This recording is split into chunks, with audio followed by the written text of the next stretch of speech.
네, 반갑습니다. 저는 진행의 아나운서 조민영입니다. 이더리움 들고 계신 분들 요즘 계좌 보시면서 마음이 좀 복잡하실 겁니다. 1년 넘게 눌려 있다가 최근에 조금 올라오긴 했는데 이게 진짜인지 아닌지 확신이 안 서시죠? 예, 그 반신반의한 그 느낌이 아주 정확하신 부분이라고 말씀을 드릴 수 있을 것 같고요. 오늘은 그 반등의 정체를 짚어드리려고 데이터를 좀 준비해 왔는데요. 시작을 좀 이상한 숫자 먼저 보여드리면서 시작을 하겠습니다. 이상한 숫자요? 네, 세상에서 이더리움을 제일 많이 사 모으는 회사가 있죠. 비트마인이라고. 이더리움만 사서 쌓아두는 미국 상장 회사인데요. 지금까지 모은 게 570만 개가 넘습니다.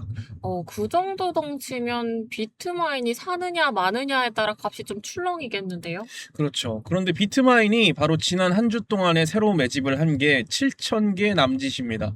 자기가 가진 걸 1,000개라고 치면 일주일 내내 한 개를 더 얹은 셈이죠.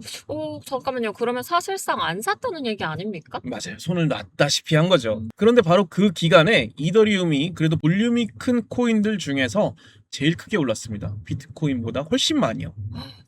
이더리움을 제일 많이 매집하는 회사가 매집을 안 했는데 가격은 올랐다. 이게 말이 되는 겁니까? 네, 그 질문 하나로 오늘 이야기를 다 풀어드리겠습니다. 그리고 이 답이 이더리움을 들고 계신 분들뿐만 아니라 다른 알트코인 들고 계신 분들한테까지 왜 중요한지도 끝에서 말씀을 드려볼 거예요. 근데 방금 제가 리더리움이라고 하지 않았어요? 리더리움 좋은데요? 네, 그럼 결론부터 듣고 가겠습니다. 네, 이번 이더리움 반등은요, 이 산 사람들이 만든 게 아닙니다. 팔 사람이 없어져서 생긴 현상이다. 저는 이렇게 보겠습니다. 매수한 사람이 만든 게 아니다. 그 말은 좀 낯선데요? 네, 우리가 좀 낯설어 하고 좀 낯설게 들리는 게 당연합니다. 그리고 하필 그게 이더리움이라는 게 오늘의 진짜 핵심이죠. 다만 이게 마냥 좋은 얘기만은 아니라는 것까지 정직하게 말씀을 드려보겠습니다. 이 가격이 올랐으면 누군가는 샀을 거 아닙니까? 어디서부터 이렇게 보십니까? 네, 의심 가는 곳은 두 군데인데 하나씩 한번 살펴보겠습니다. 첫 번째는 아무래도 회사들이겠죠. 요즘 이더리움을 통째로 사서 쌓아두는 상장사 얘기가 많이 나오니까요. 그죠? 지금 세계에 32곳이 있습니다. 무려 32곳이에요. 다 합치면 780만 개. 세상에 있는 이더리움의 6%가 넘어요. 32곳이면 꽤 여러 군데서 사모고 있다는 얘기네요. 네, 그게 이제 표를 열어봐야 보이는 부분입니다.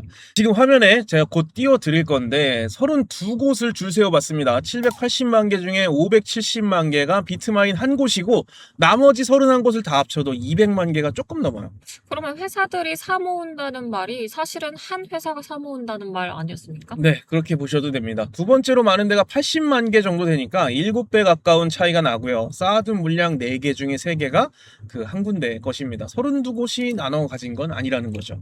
그럼 그 한 회사가 요즘 얼마나 사는지가 관건이겠는데요. 예, 표 안에다가 제가 최근 한 달 동안 사들인 양을 같이 적어놨습니다. 10만 4천 개 정도를 매수를 했어요. 앞에서 제가 말씀드린 게 뭐 한 주간 7천 개 정도라고 말씀을 드렸는데 한 달을 다 끌어와도 이 정도인 겁니다. 한 달치가 10만 개면 돈으로는 어느 정도일까요? 네, 2,800억 정도 되죠. 그런데 이더리움 전체 몸값이 300조 원이 넘습니다. 한 달 내내 사들인 게 실질적으로는 전체 0.1%가 안 되는 거예요. 그럼 이 회사는 멈춘 겁니까? 사고 있는 겁니까? 매주 산다고는 들었는데요. 네, 이게 보면은 벌써 거의 1년 가까이 한 주도 안 빼고 사고는 있습니다. 표현이 조금 애매한데요. 사긴 사요. 대신 티가 안 날 만큼 조금씩 사고 있습니다. 네, 그 정도로 매집해서 뭐 한 달에 10%가 올랐다고 보기는 어렵네요. 네, 그렇죠. 아무리 계산해봐도 맞지 않습니다. 그래서 우리는 두 번째를 좀 봐야 될 것 같아요.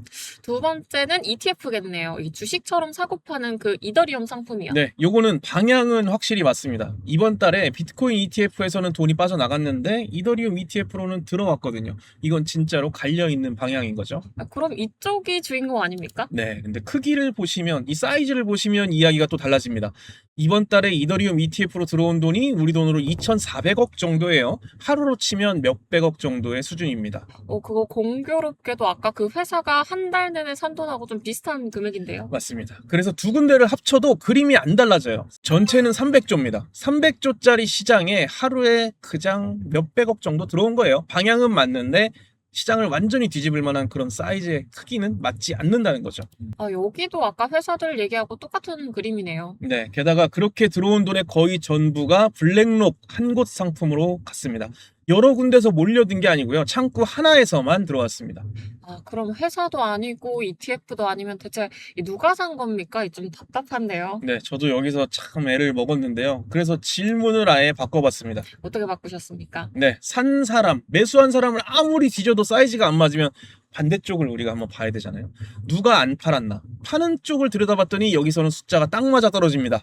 파는 쪽이라면 어디부터 보십니까? 네, 거래소죠. 음, 최근 집계로 전 세계 거래소에 남아있는 이더리움이 1490만 개 정도입니다. 역대 최저 수준이에요. 역대 최저면 옛날에는 얼마나 있었던 겁니까? 2021년만 해도 3,300만 개가 넘게 쌓여 있었는데 지금은 절반 아래로 줄어든 거죠. 거래소 물량은 마음만 먹으면 바로 팔 수 있는 물량이잖아요. 근데 그게 반토막 났다는 게 그렇게 큰일입니까? 예, 크죠. 아주 큽니다. 값을 누르는 힘이 거기서 나오거든요. 이 가격을 밑으로 짓누르는 파워가 없어졌으니까 언제든 쏟아질 수 있던 물량이 절반으로 줄어들었다는 건 이거를 눌러내는 힘 자체가 약해졌다는 거죠. 네, 그러면 도대체 그 물량이 다 어디로 간 겁니까? 네, 상당수가 스테이킹으로 잠겨 있습니다. 이더리움을 맡겨놓고 이자를 받는 걸 이제 스테이킹이라고 하죠. 지금 세상에 있는 이더리움의 30%가 그렇게 묶여 있습니다. 사상 최대치를 기록하고 있어요. 30%면 셋 중 하나꼴이네요. 아까 그 비트마인도 거기 넣어놨습니까? 네, 비트마인도 가진 것의 85%를 거기다 잠궈놨습니다. 매집하는 양은 줄었어도 한 번 들어간 건 내놓지 않겠다는 이야기죠. 이건 또 어디서 나온 숫자입니까? 네, 기사 제목에 그대로 박혀 있습니다. 스테이킹 32%대, 거래소 잔량 1490만 개.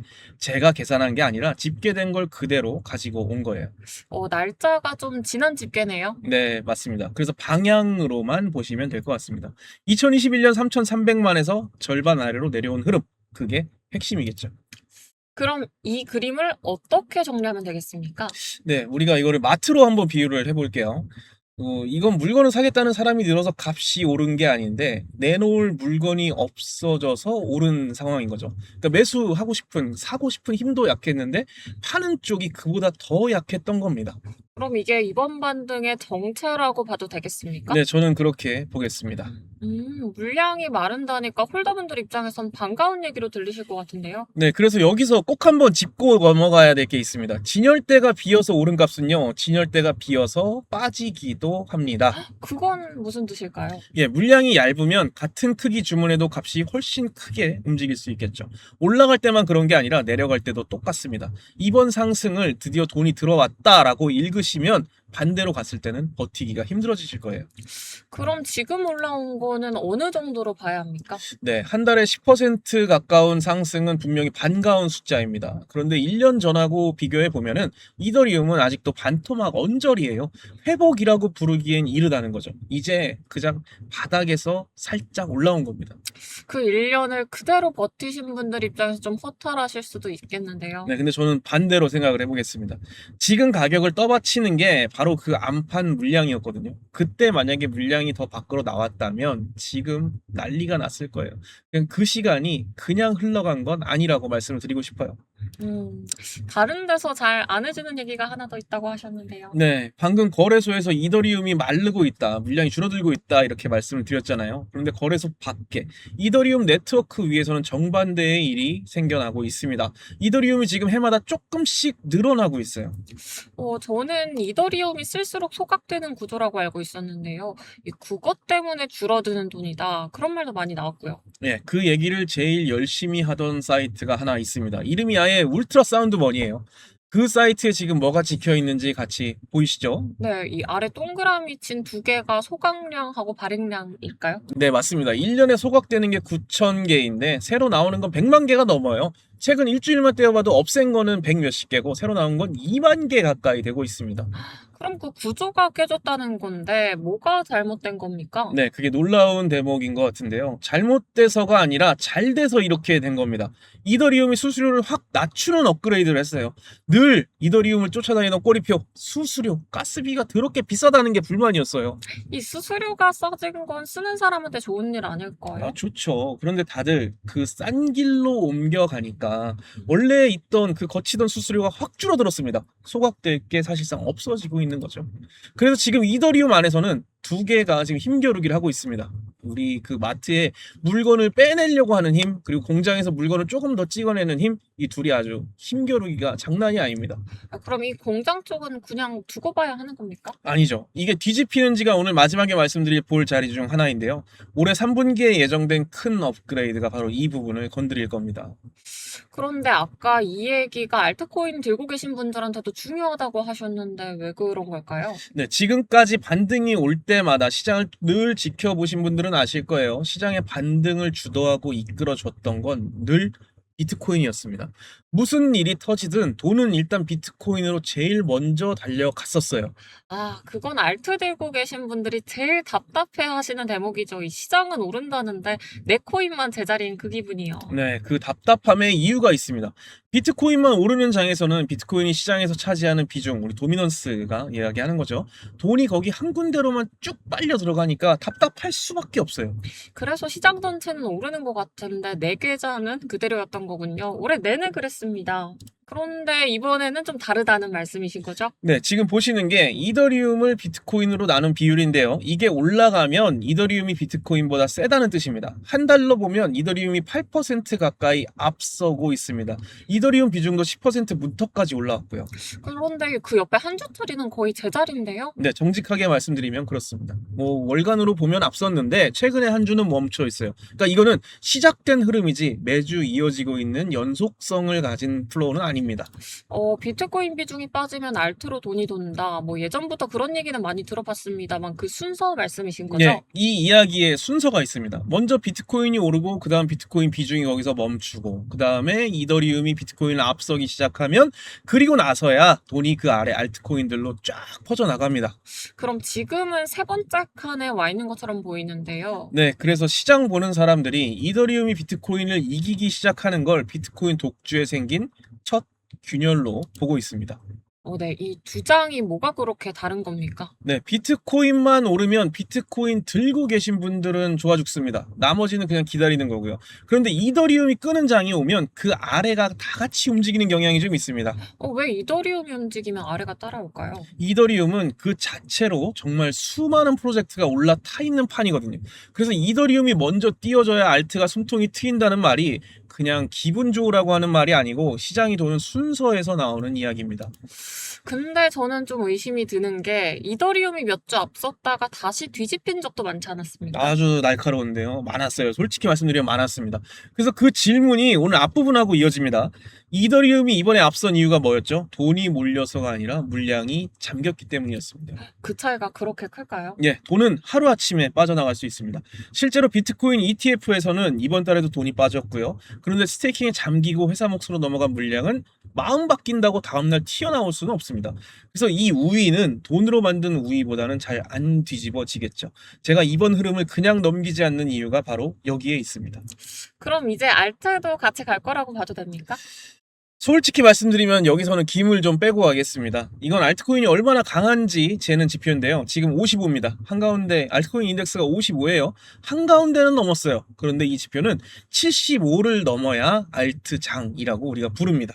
이 화면에도 알트장이 아니라고 그대로 찍혀 있네요. 이 옆에 보니까 마지막 알트장 이후로 299일이 지났다고 돼 있고요. 이 거의 10달입니다. 맞아요. 그게 지금 상황을 제일 정직하게 보여주는 숫자입니다. 이더리움 비중도 10% 문턱까지 온 건데 예전에 잘 나갈 때는 2배 가까이 됐었어요. 솔직히 지금 문이 요만큼 열린 정도지 확 잡아 당겨서 연 건 아닙니다. 그러면 시청자분들은 이걸 어떻게 좀 받아들이면 될까요? 네, 그래서 오늘 저는 어느 쪽으로 움직이시라는 말씀은 드리지 못할 것 같고요. 그건 제가 알 수 있는 영역은 아니잖아요, 솔직하게. 대신에 제가 말씀드린 이 문이 더 열리는지 다시 닫히는지 여러분이 직접 확인하실 수 있는 자리를 알려드리는 게 제일 중요하다고 보겠습니다.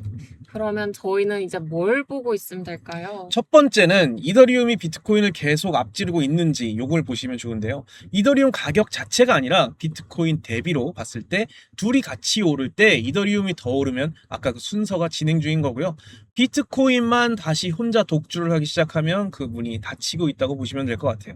알트 들고 계신 분들한테는 그게 제일 중요한 자리겠는데요? 예, 가격보다는 그 비교를 한번 보셔야 됩니다. 네, 두 번째는요? 네, 거래소에 남은 이더리움입니다. 지금 1490만 개가 기준선으로 보고 있는데 이게 계속 줄어들면은 매도 물량이 비어 있다는 이 힘이 살아있는 거고요. 반대로 늘어나기 시작하면 누군가 팔려고 계속 거래소에 옮겨 놓는 중이라는 뜻이겠죠.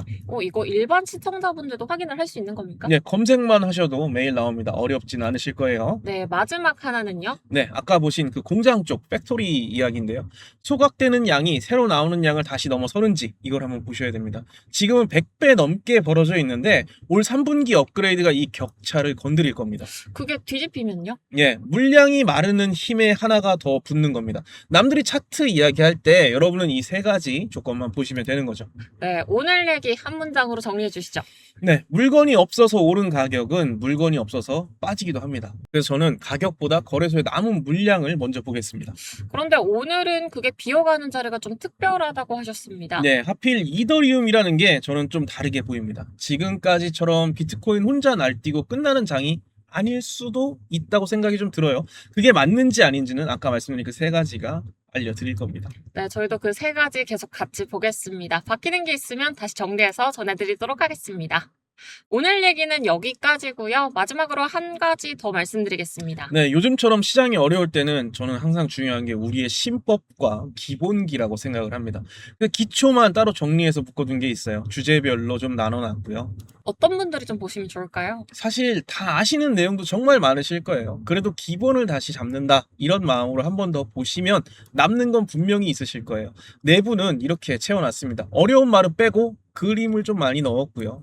이건 이더리움 편이네요. 네, 기본이 튼튼해야 그 위에 어떤 걸 쌓아 올려도 흔들리지 않거든요. 요즘 같은 장에서는 뭐 사실 더더욱 그렇죠. 또 지금 보시는 건 오늘 얘기한 그 비중에 대한 이야기예요. 오늘 방송이랑 겹치는 부분도 있네요. 예, 그래서 오늘 이야기가 좀 어려웠다, 좀 빨랐다 싶으셨다면 이 책을 먼저 보셔도 좋을 것 같습니다. 조건 없이 모두 다 무료로 보내드릴 거고요. 설명란하고 고정 댓글에 신청하는 방법을 적어뒀으니까 신청만 해주시면 순차적으로 보내드리도록 하겠습니다. 자, 오늘도 긴 영상 끝까지 시청해주셔서 정말 감사드립니다. 저는 내일도 더 좋은 영상으로 우리 구독자 여러분 찾아뵐 수 있도록 하겠습니다. 지금까지 데일리마켓의 마커스였습니다. 네, 저는 지금까지 진행의 아나운서 조민영이었습니다. 감사합니다.